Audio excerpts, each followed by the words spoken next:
안녕하세요, 아랍니다. 자, 오늘은 GFX 50R 이제 제가 쓰는 바디죠. 요거 이제 세팅 방법을 한번 알아볼게요.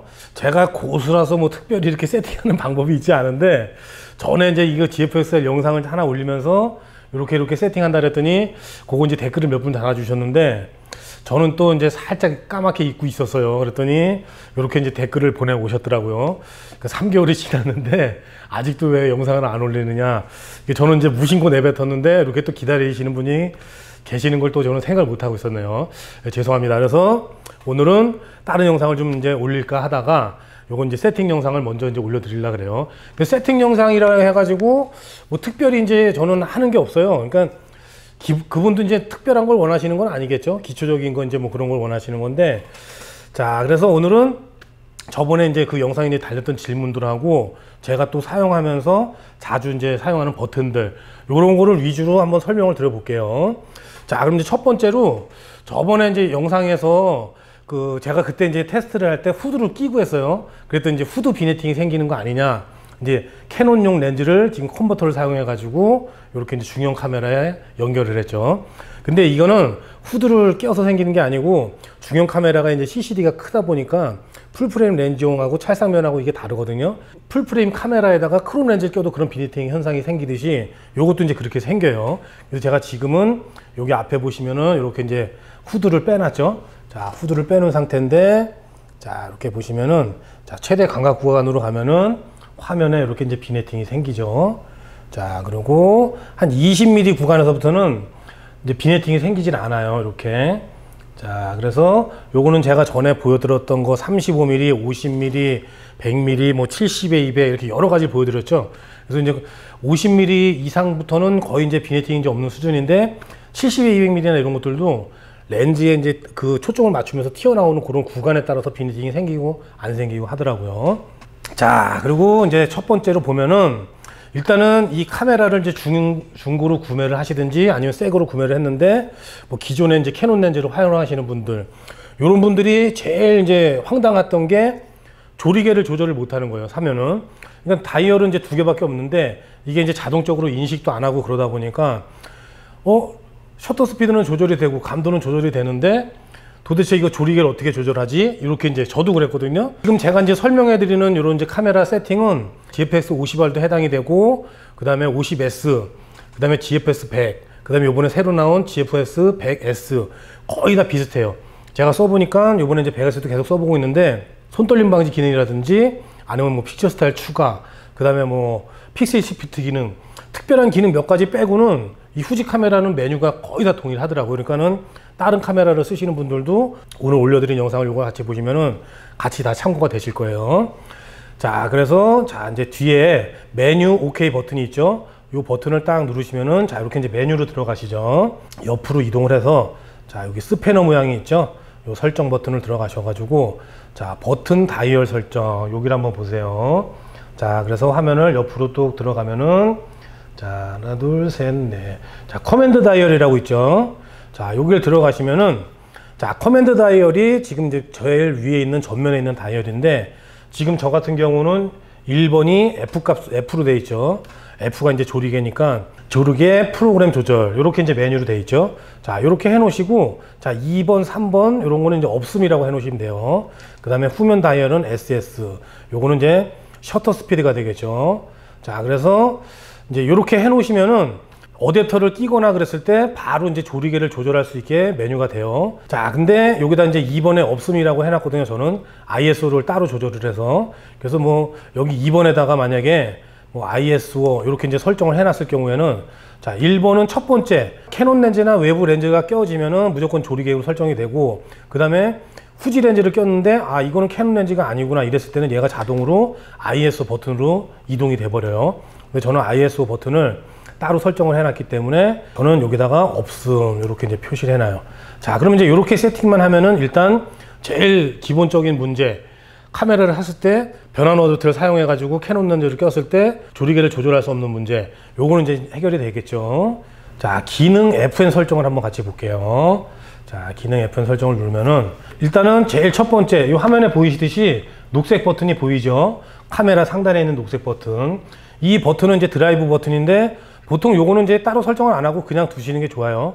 제일 기본적인 거니까. 저도 기본적으로 두고 드라이브 버튼으로 사용을 하고 있어요. 노출 보정 다이얼 사이 옆에 보면은 자, 가운데 조그만 버튼이 있죠. 지금 요거는 저는 이제 FN1인데 자, 여기에는 지금 35mm 형식 모드로 눌러놨어요. 지금 이제 캐논 렌즈나 이런 걸 이제 변환 노트를 써가지고 저는 사용을 하죠.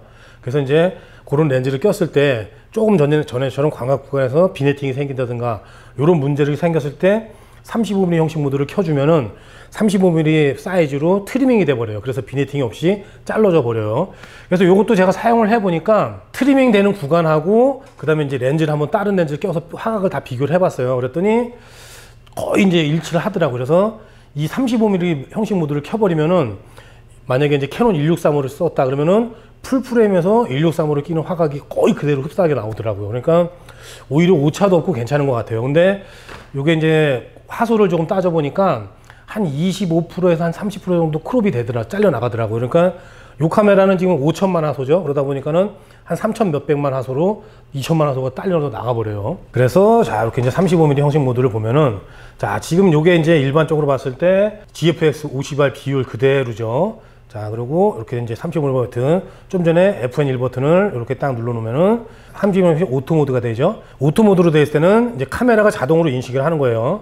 그냥 후지 전용 렌즈를 꼈을 경우에는 자동적으로 얘가 자, 이렇게 이제 보여주고, 그 다음에 오토로 이렇게 해놨을 때는 자, 캐논 렌즈나 다른 변환 모드를 꼈다 그러면 아, 얘는 우리 렌즈가 아니구나, 35mm 모드로 자동으로 이렇게 이제 바꿔줘요. 그래서 저는 이렇게 이제 ON으로 해놓을 수도 있고, 그래서 이 버튼을 계속 누르시면은 이렇게 모드가 이제 바뀌죠.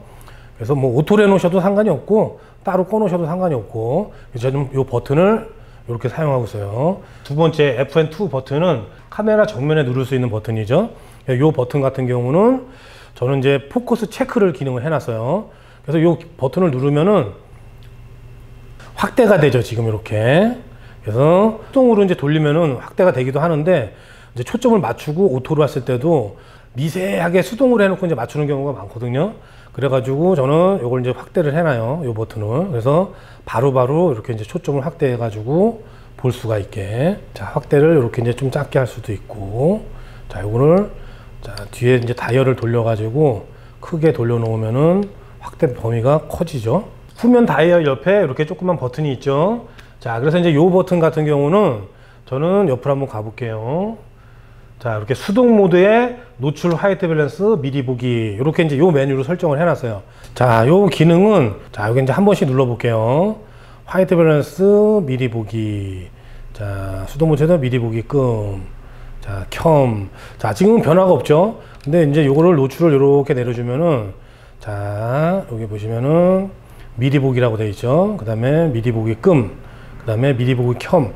이제 노출이 켬으로 하면은 이제 오버가 되거나 아니면 이제 언더가 되거나 요거를 이제 옆에 노출계가 올라가면서 같이 LCD 창에서도 이렇게 보여주는 거예요. 근데 이런 거를 스튜디오에서 찍거나 그럴 때는 카메라가 이제 가리키는 게 다르죠. 지금 화면에서도 저기서 이제 조명이 있죠. 저런 조명을 사용해 가지고 찍기 때문에 이 버튼을 꺼 두셔야 돼요. 그래서 그냥 모델링 조명이 어두워도 그다음 피사체가 잘 보이게 이제 그런 기능이에요. 그래서 이것도 저는 이제 스튜디오에서 가끔 촬영을 하기 때문에 이 버튼도 이렇게 이제 FM 버튼에다가 빨리 빼서 쓸 수 있게 이렇게 해놨어요. 그래서 이제 기본적으로 이제 사용하시는 분들은 둘 다 화이트 밸런스 둘 다 켜놓으시고 아니면은 이렇게 미리 보기 켬 이렇게 해두시면 돼요. 스튜디오 촬영이 이제 구독자님께서는 거의 없겠죠. 지급을 하시는 분들 빼놓고는 항상 그냥 켜두시면 돼요. 자, 그 다음에 이제 네 번째 버튼에는 자, 이렇게 옆에 보시면은 자연스러운 라이브 뷰 이렇게 돼 있죠. 자, 그래서 이제 이 버튼도 한번 눌러보면은 자, 제가 한번 눌러볼게요. 안부 쪽이 많이 밝아지죠. 지금 밝은 쪽도 좀 밝아지고, 지금 이제 요 기능 같은 경우는 저도 평소에는 이제 이렇게 쓰고 다녀요. 근데 은하수 촬영하시는 분들이나 별 사진 찍을 때 별이 안 보인다고 하시는 분들이 계시더라고요. 그랬을 경우에 자, 여기 보면은 미리 보기 끔 여기를 눌러버리면은 일단 하늘이 내가 이제 어둡게 보여도 제일 이 카메라가 밝혀줄 수 있는 범위까지 제일 밝혀줘요. 그 다음에 지금 이제 이 버튼에 설정해 놨듯이 자연스러운 라이브 뷰를 켜놓으면은 밤하늘이 더 밝아져요. 그래서 별에 초점을 맞춘다든가 아니면 확대해서 본다든가. 근데 어두우면은 요거는 어쩔 수가 없어요. 조금 더 밝게 보이고 그럴 때는 요 자연스러운 라이브 뷰 기능 이 버튼을 사용해 가지고 하시면은 자, 조금 더 안부나 이런 데까지 못 보고 있는 부분까지 내가 이제 더 잘 체크를 할 수가 있죠. 자, 그리고 이제 5번의 버튼은 자, 이렇게 보시면은 전자 수평계를 사용해 놨죠. 자, 여기서 자, 5번 버튼을 이렇게 딱 누르면은 지금 전자 수평계가 이렇게 나타나죠. 그래서 저희는 이제 풍경 사진을 많이 찍다 보니까 바다나 이제 이런 데나 많이 가다 보니까 수평을 이제 많이 봐가지고 수평을 이제 기본적으로 많이 잡아야 되기 때문에 저는 전자 수평계를 이렇게 이제 잡아놨어요. 그래서 요거 이제 필요하신 분들은 다른 거로 이제 전혀 바꾸셔도 상관이 없겠죠. 자, 그 다음에는 지금 이제 액정 화면에 화살표가 위로 돼 있죠. 그래서 액정 화면을 위로 밀어 올리면은 자, 이렇게 이제 화질을 조절할 수가 있죠. 화질. 그 다음에 자, 옆으로 했을 때는 이미지 크기를 해놨어요. 그 다음에 반대쪽 옆으로 방향에서는 자, 필름 시뮬레이션. 저는 사실 이렇게 화질이나 필름 시뮬레이션 뭐 거의 다 원본을 로우로 찍기 때문에 이런 기능을 거의 쓰질 않기 때문에 그냥 일단은 혹시나 몰라서 넣어놓긴 했어요. 그 다음에 옆에는 자, 다이나믹 레인지. 다이나믹 레인지도 제가 이제 이것도 처음에는 이제 썼었는데 여기 이제 다른 기능이 있어가지고 지금은 이제 거의 안 쓰는 메뉴예요. 다이나믹 레인지 같은 경우는 이제 캐논 카메라에서 보면은 하이라이트 톤 우선 기능이 있죠. 그게 비슷한 기능이에요. 그래서 하이라이트 톤. 지금도 이제 여기 보시면은 지금 전구가 위에 있는 등이 깜빡깜빡하죠. 저게 지금 이제 화이트 오일이 생길 거다. 이렇게 이제 미리 경고를 주는데 저렇게 이제 밝은 부분 같은 경우에 이제 하이라이트 톤이죠. 그래서 캐논 같은 경우는 조금 어떻게 보면 일반 분들이 알아보기가 쉽죠. 메뉴가 저 부분을 넓게 설정을 하죠. 그래서 하이라이트 톤 우선 기능을 켜놓으면은 감도가 이제 기본 200부터 세팅이 돼요. 근데 요 카메라도 마찬가지로 요 메뉴를 활성을 해보면은 100, 200, 자 오토, 그다음에 감도를 설정을 해놓으면은 요게 400부터 다이나믹 레인지를 넓게 설정을 할수록 저 부분이 이제 날아가지가 않고 안보 쪽도 살아나고 그렇게 이제 개조가 좋은 사진이 돼요. 근데 요거는 제가 봤을 때는 그냥 굳이 오토로 해놓으셔도 되고 100으로만 해놓으셔도 돼요. 다른 좋은 기능이 있어요. 자, 그래서 이제 버튼 설정은 저는 이제 요 정도로 사용을 하고 있는데 여기서 뭐 굳이 제가 꼭 쓰는 대로 이렇게 쓰실 필요는 없어요. 저는 뭐 스튜디오도 찍고 이것도 찍고 저렇게 찍다 보니까 저한테 맞게 사용을 하는데 뭐 많이 쓰는 기능들이 이제 메뉴에서 분명히 있을 거예요. 그래서 그런 기능들을 이렇게 이제 펑션 키, 그 다음에 액정에다도 이렇게 등록을 할 수가 있으니까 이렇게 쭉 설정을 해놓고 사용을 하시면은 카메라를 쓰시면서 메뉴나 이런 것들을 빨리빨리 변경을 하고 촬영을 할 수가 있을 거예요. 자, 그 다음에는 카메라를 사면은 제일 기본적으로 아마 이제 사진으로 돼 있겠지만 요거를 이제 헷갈린 부분이 계셔요. 그래서 맨 위에 글씨를 보면은 자, 드라이브 모드라는 버튼이 있을 거예요. 자, 요 버튼을 이렇게 눌러보면은 자, 정지 화상, 연사, 자동 노출 브라켓팅, ISO 브라켓팅, 필름 시뮬레이션 브라켓팅, 화이트 밸런스 브라켓팅, 다이나믹 레인지, 자, 그리고 다중 노출, 자, 그 다음에 이제 동영상 모드. 자, 근데 이제 여기서는 뭐 보통 메뉴랑 다 똑같죠. 근데 제가 이제 후지나 이런 것들을 써보면서 뭐 연사 같은 경우는 이제 뭐 느려서 이게 중형이다 보니까 거의 안 쓰는 기능들이고 이 브라켓팅들이 엄청 많더라고요. 그러니까 캐논이나 이런 카메라들도 브라켓팅 기능이 있는데 제가 요걸 이제 쭉 써보면서 아주 기가 막힌 거를 발견을 했어요. 그러니까 자동 노출 브라켓팅 뭐 이런 것들은 이제 다른 카메라에도 다 있죠. 근데 뭐 필름 시뮬레이션 브라켓팅 뭐 이런 것들도 있는데 지금 화이트 밸런스 브라켓팅도 있고 자, 근데 뭐 이런 것들은 어차피 이제 노출이 안 맞거나 이제 이렇게 쓰고 또 필름을 다양해서 찍는데 보통 이제 3장을 찍게 되잖아요. 근데 여기서 재밌는 기능이 여기 지금 ISO 브라켓팅이라고 있죠. 이 기능이 아주 좋더라고요.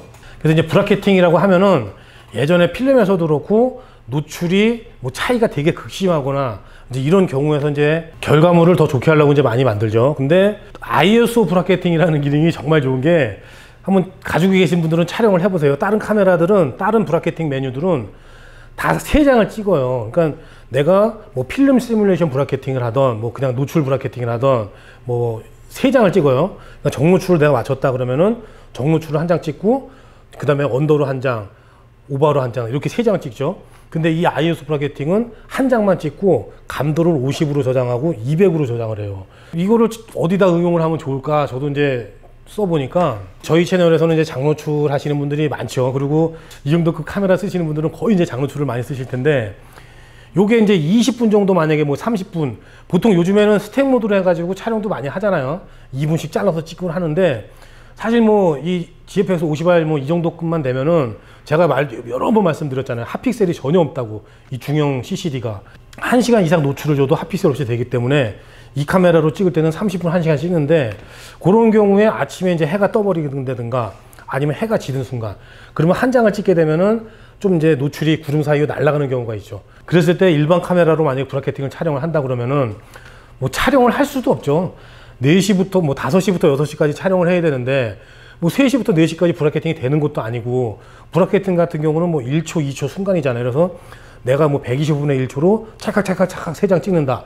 요런 건 가능하지만은 바닷가에 가서 물이 쭉 빠지는 순간을 그거를 브라켓팅은 전혀 방법이 안 되죠. 근데 이거를 제가 가서 찍어 보니까 5시부터 6시까지 한 장을 찍어도 똑같이 3장이 저장이 돼요. 감도 50으로 그 다음에 감도 200으로. 그래서 이게 3개를 썼더니 엄청 좋더라고요. 그래서 요번에 제가 이제 이기계곡에도 갔는데 사진 한번 같이 보여드릴게요. 자, 요 카메라는 GFX 100S예요. 이제 구독자님이 빌려주신 카메라인데 요걸로 제가 이제 이기계곡에도 한번 다녀왔어요.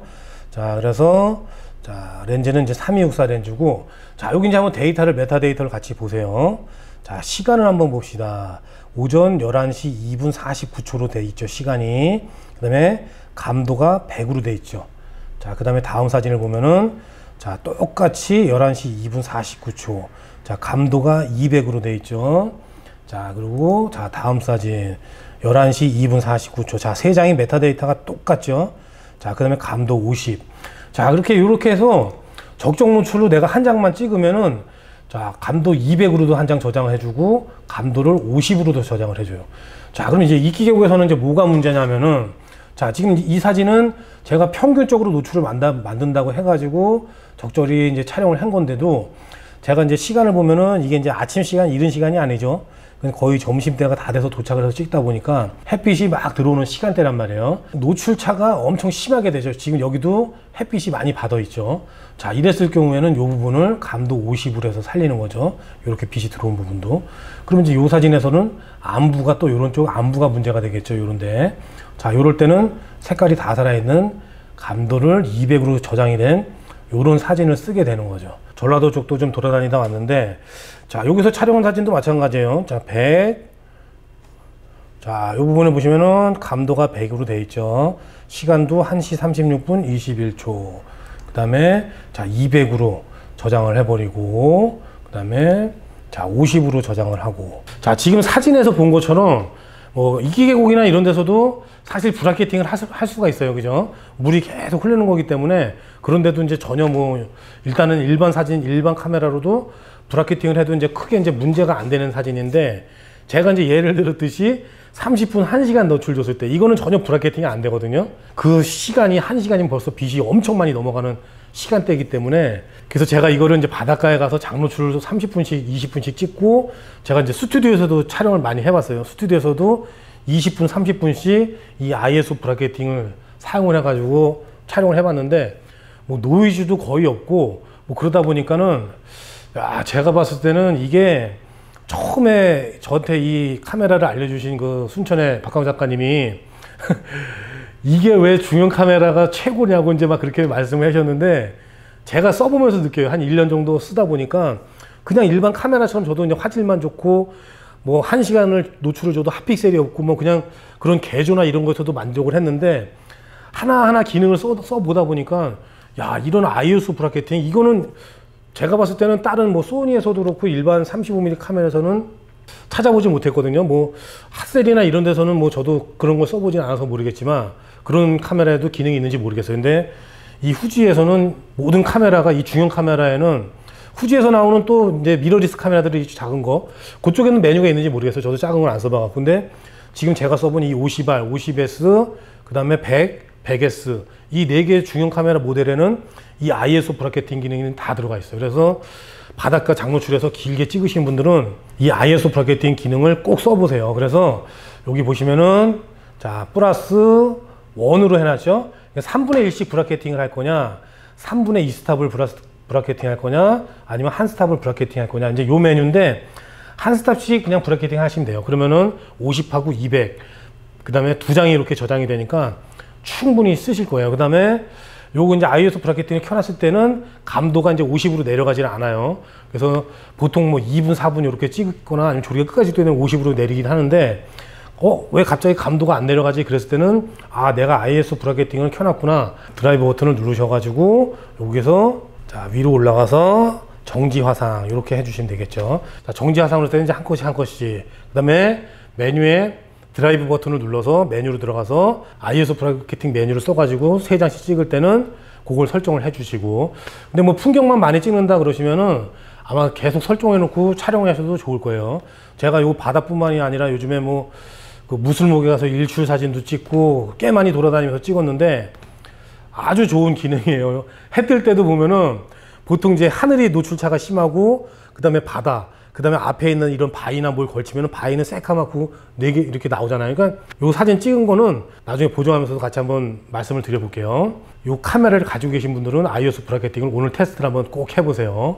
자, 그 다음에 라우 레코딩 이렇게 이제 메뉴가 있죠. 자, 여기 메뉴는 저는 이제 비압축을 해놨는데, 자, 아로 들어가면은 무손실 압축. 자, 이렇게도 이제 바꿀 수가 있어요. 자, 근데 저는 여기를 비압축으로 해놔요. 자, 요거 이제 왜 그러냐면은 이게 파일 사이즈가 좀 크다 보니까 보통 한 장당 한 100메가 정도가 조금 나오는데, 파일 크기가 크다 그래가지고 저도 이제 무손실 압축으로 사용을 해봤어요. 근데 원본 사진을 보고 어차피 이 사진도 이제 로우다 보니까 반 정도로 줄더라고요. 100메가니까 한 50메가로 이제 저장이 되는데, 그냥 사진을 원본으로 봐가지고 리뷰를 하고 볼 때는 상관이 없어요. 근데 하늘의 디테일을 막 컵으로 급격하게 꺾든가, 장노출 많이 찍으신 분들은 많이 꺾죠. 똑같이 노출을 이제 맞춰도 하늘 쪽에서는 막 2번 태우고 3번 태우고 막 이러잖아요. 그러면은 거기서 계단 현상이 나오더라고요. 저도 이거를 이제 무손실 압축을 설정을 해놓고 테스트를 해보냐고 모르고선 한동안 돌아다닌 거예요. 그래서 남당항에 그때 이제 빨간 등대 막 그런 거 찍은 영상도 있었잖아요.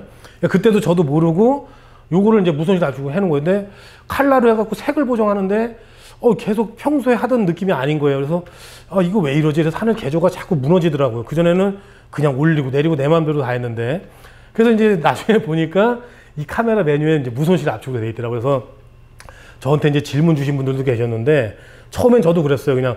그냥 쓰셔도 문제 없더라고요. 그러니까 저도 몰랐죠. 그때까지는 크게 이제 그렇게 안 해봤으니까.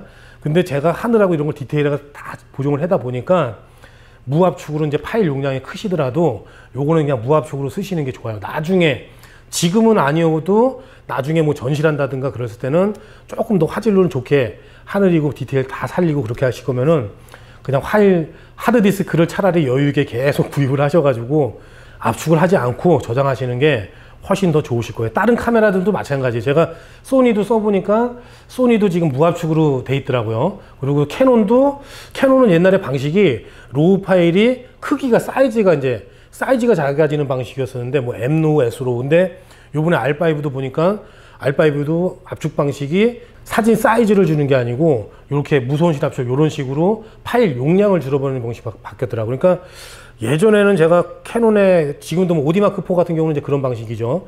뭐 S로우, M로우 뭐 이런 식으로 해갖고 로우 파일 자체의 해상도를 줄여다 보니까 이쪽에는 개조가 살아있는 것 같은데, 파일은 그대로면서 용량이 줄어들었다는 거는 안에 있는 정보가 뭔가가 빠졌겠죠. 그러다 보니까 보정할 때 조금씩 극한적으로 이제 보정할 때는 티가 나더라고요.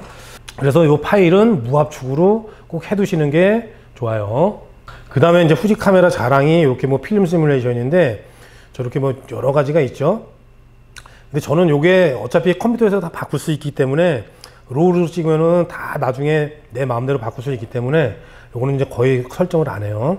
그 다음에 다이나믹 레인지, 요거는 이제 아까 설명을 드렸죠. 요거는 이제 그냥 넘어가고, 요거 다이나믹 레인지를 설정해서 사용하시는 것보다 필요한 기능이면 ISO 브라켓팅을 사용하시는 게 훨씬 좋아요.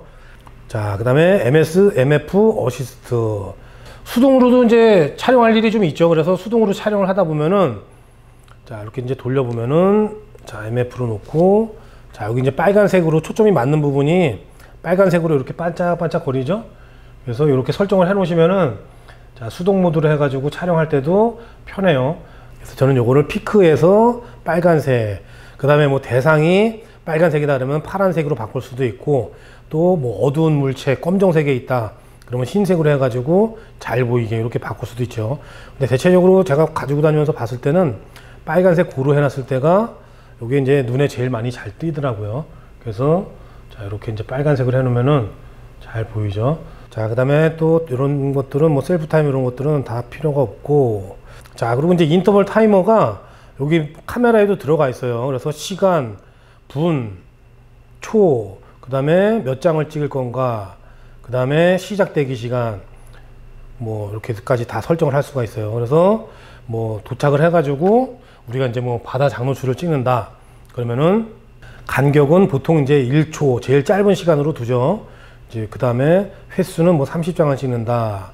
그 다음에 시작 대기 시간은 뭐 카메라 세팅해 놓고 뭐 물이 4시 반부터 들어온다 그러면 4시 반부터 뭐 지금이 3시 반이다 그러면 1시간 후부터 세팅 뭐 이렇게도 해놓을 수가 있어요. 그래서 이 카메라는 아예 이제 릴리즈 같은 것도 필요 없고, 이 인터벌 기능뿐만이 아니고 T셔터가 있다 그랬죠. 그래서 보통 이제 35mm 카메라 같은 경우는 벌브 모드 때문에도 릴리즈를 써야 되는데, 요거는 이제 벌브 모드 같은 게 아니고 아예 T셔터가 있기 때문에 내가 시간을 뭐 5분, 10분으로 설정을 해놓고 인터벌 설정해 놓으면은 10분마다 한 장씩 계속 찍히고 언제부터 찍힐 건지 그런 이제 메뉴도 설정해 놓을 수가 있죠. 그래서 뭐 인터벌하고 그 다음에 T셔터 요거만 활용을 잘하면은 정말 편하게 사진을 촬영할 수가 있어요. 자, 그리고 쭉 넘어가고, 자, 셔터 타입은 저는 이제 전면 셔터, 커튼 셔터 이제 요걸 써놓는데 뭐 기계 셔터를 쓰고 뭐 사용을 하셔도 돼요. 근데 전자 셔터를 써놨을 경우에는 감도가 또 50으로 내려가질 않아요. 저도 처음에 이제 뭔 차이인가 하고 이제 전자 셔터하고 이제 뭐 이런 건 이제 나중에 여기 메뉴를 보시면 돼요. 근데 전자 셔터 같은 경우는 고속 셔터를 쓸 수도 있고 이제 그런 장점이 있는데, 장노출을 찍다 보니까 이제 조리개를 다 조였는데도 한 스탑이 좀 어두웠으면 좋겠는데 안 내려가더라고요. 그래서 나중에 뭔가 이러고 나중에서 봤더니 저도 이 전자 셔터를 해놔가지고 감도가 내려가지 않더라고요. 그래서 MS 이렇게 돼 있죠. 그래서 기계 셔터 아니면은 제일 기본으로 이제 많이 쓰는 전면 커튼 셔터 이렇게 여기다 해두시면은 감도부터 모든 게 다 기본적으로 다 조절이 돼요. 그래서 EF 전문 커튼 셔터 여기다 메뉴를 해놓고 요건 사용하고 있어요. 자, 그 다음에 이제 노이즈 리덕션 기능이 있죠. 그래서 뭐 이거는 이제 다른 캐논 카메라나 이런 데도 마찬가지예요. 그냥 일반 노이즈 리덕션이 있고 장노출 노이즈 리덕션 이렇게 두 가지 메뉴가 항상 붙어 있을 거예요. 고감도 노이즈 리덕션이라고 아마 캐논에 돼 있을 거예요. 그래서 감도를 높이 올렸을 때 노이즈를 기본적으로 없애주는 기능이죠. 그 다음에 아래로 보시면은 장노출, 여기는 이제 장노출 노이즈 리덕션이라고 이렇게 되어 있는데, 캐논 같은 경우는 뭐 장노출 시 노이즈 리덕션 이렇게 되어 있을 거예요. 그래서 요거를 켜두시면은 이제 장노출 찍으신 분들은 알겠지만은 내가 촬영한 시간만큼 계속 노이즈를 없애주죠. 그래서 우리가 1시간을 찍었다 그러면은 1시간 동안은 이 카메라를 사용하지 못하죠. 1시간 찍고 집에 가면서 계속 노이즈 리덕션 걸고 있는 거예요. 그러니까 장노출 찍으신 분들은 아마 이제 기본적으로 요거는 이제 다 알고 계실 거예요. 그래서 요거는 장노출 시 노이즈 리덕션은 자, 무조건 꺼놓고, 자, 그 다음에 컬러 스페이스를 한번 봅시다. 자, 저는 이제 어도비 RGB로 이렇게 되어 있는데, 자, 어도비 RGB하고 sRGB는 이제 색 공간이에요. 그래서 이 색을 얼마나 표현할 수가 있느냐, 요런 이제 색 여기에 이제 관한 건데, 일반적으로는 뭐 sRGB로 이제 사용을 많이 하실 거예요. 모니터도 그렇고, 일단 모니터도 sRGB가 이제 지원되는 모니터를 많이 쓰고, 어도비 RGB가 이제 지원이 되기 시작하면 이제 모니터도 이제 고가로 올라가는 경우가 많이 있어요. 색역이 좀 더 넓은 패널을 써야 되기 때문에.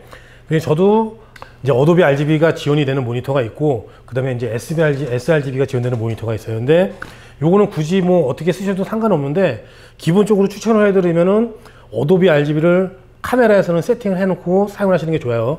왜냐하면 데이터에는 어도비 RGB 색역이 그대로 들어가는 거기 때문에 내가 모니터를 지금 sRGB를 쓰고 있다고 해서 sRGB를 굳이 해놓을 필요가 없겠죠. 어도비 RGB로 카메라로 찍으시고, 자, 이제 카메라에서 보시면은, 자, 브릿지로 한번 들어가 보겠습니다.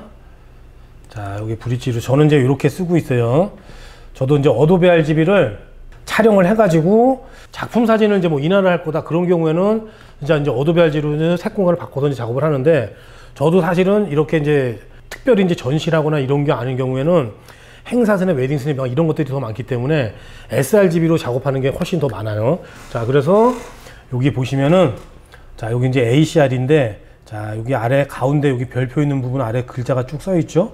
자, 그럼 여기서 딱 누르시면은, 자, 여기서 색 공간을 지원하는 메뉴가 있어요. 그래서 자, 위로 쭉 올려보시면은 자, 어도비 RGB도 있고 컬러 매치, 그 다음에 포토프로 RGB. 이 포토프로 RGB를 쓰시게 되면은 이것도 물론 포토프로 RGB의 색에 어느 정도 이상을 지원하는 모니터가 지원을 해줘야 되지만은 어도비 RGB보다 색 공간이 더 넓어요. 이게 녹색 같은 경우에는 아주 짙은 청록색까지도 다 표현이 돼요. 제가 이제 어도비 RGB 120%까지 지원되는 모니터를 한번 써봤었는데 녹색 쪽 계열이 끝내주게 표현이 되더라고요. 자, 그래서 이제 어도비 RGB로 촬영을 하시고 여기서 sRGB로 이렇게 확인을 해 놓으시면 돼요. 그러면은 카메라로 나는 어도비 RGB로 찍었다고 해도 sRGB 색 공간으로 여기서부터 작업을 하니까. 그러다가 이제 어도비 RGB 모니터를 바꿨다 그랬을 때는 좀 전에 거기 들어가셔서 어도비 RGB로 이제 색 공간을 지정해 놓고 그때부터는 이제 예전에 찍었던 사진들도 다 어도비 RGB 색 공간으로 찍어 놨으니까 조금 더 풍부한 색감으로 작업을 할 수가 있겠죠. 그래서 저는 기본적으로 다 어도비 RGB로 이렇게 세팅을 해놔요. 자, 이렇게 쭉 메뉴 중에서 중요한 것들만 좀 살펴봤는데, 자, 화질을 한 번만 다시 들어가 볼게요. 이 기능도 좀 재미있더라고요.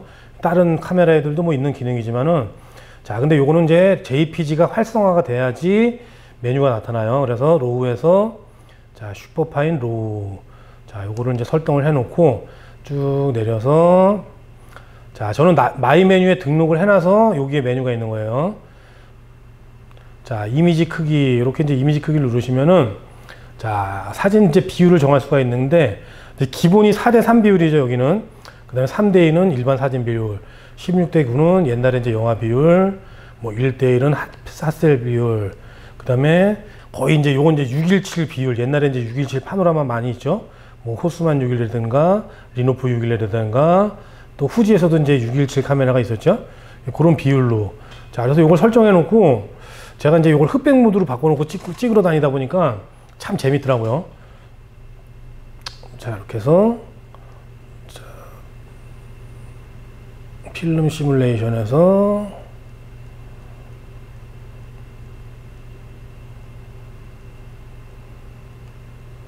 자, 모노크롬. 자, 이렇게 모노크롬을 해놓고 다니니까 참 재밌어요. 그러니까 이게 저도 이제 미러리스를 쓰다 보니까 DSLR 쓸 때는 눈으로 보고 있을 때는 어차피 이제 미러로 반영되기 때문에 카메라에서 이제 흑백으로 설정을 해놔도 흑백으로 보이지가 않죠. 찍을 때는 계속 이제 컬러로 보이다가 찍고 나서 LCD로 볼 때 이렇게 보이는데, 미러리스는 재밌는 점이 내가 눈을 대고 계속 사물을 이렇게 살피면은 흑백으로, 그 다음에 지금 설정해 놓은 파노라마로 이렇게 보여요. 그래서 흑백 사진을 좋아하고 흑백 사진을 배울 때는 이런 기능도 재밌는 것 같아요. 그래서 어차피 이제 후보 정할 때는 다 이제 이게 흑백으로 돼도 컬러로 바꿔지고 그러니까 로우 파일 플러스 흑백 모드로 이렇게 해놓고, 그 다음에 이제 사물을 들어다니면서 미러리스만 해당이 되겠죠. DSLR 카메라 가지고 있는 안 되겠죠. 근데 저도 이걸 갖고 다니면서 흑백 모드로 이렇게 찍는데 재밌어요. 사물이 옛날에는 진짜 약간 뭐 좋은 시스템 막 이런 거 한참 빠져가지고 이제 공부하고 막 이럴 때는, 아, 저거는 사물의 농도가, 저거는 지금 존 5고 저건 존 6고 막 그러면서 이제 진짜 뭐 흑백의 전문가가 돼야 되겠어 막 그러면서 이제 뭐 녹색하고 빨간색은 똑같은 회색이고 뭐 그렇게 이제 보고 다녔었는데, 그냥 눈으로 이렇게 보고 다니니까 정말 재밌어요. 그래서 이런 것들도 한번 써보시면 좋을 것 같아요. 그리고 이렇게 이제 보통 일반 카메라에서는 이렇게 6:17 비율까지 아주 긴 파노라마 형식이, 파노라마 비율이 들어가 있지가 않죠, 카메라에서. 근데 이런 카메라든 이제 후지 카메라 같은 경우는 이제 중형이다 보니까 이렇게 이제 6:17 비율까지 넣어 있더라고요. 그래서 바닷가를 가거나 뭐 이렇게 이제 풍경을 찍을 때 이렇게 바로 찍으면서 이게 잘라서 이렇게 보면은 좀 사진이 뭔가 이렇게 새롭게 보이고 그래서 이런 점도 아주 좋더라고요. 그래서 이렇게 후지 카메라를 쓰시는 분들은 여러 가지 정말 사진에 도움되는 기능들이 많이 있으니까 이런 거를 잘 활용을 해가지고 한번 촬영을 한번 해보세요.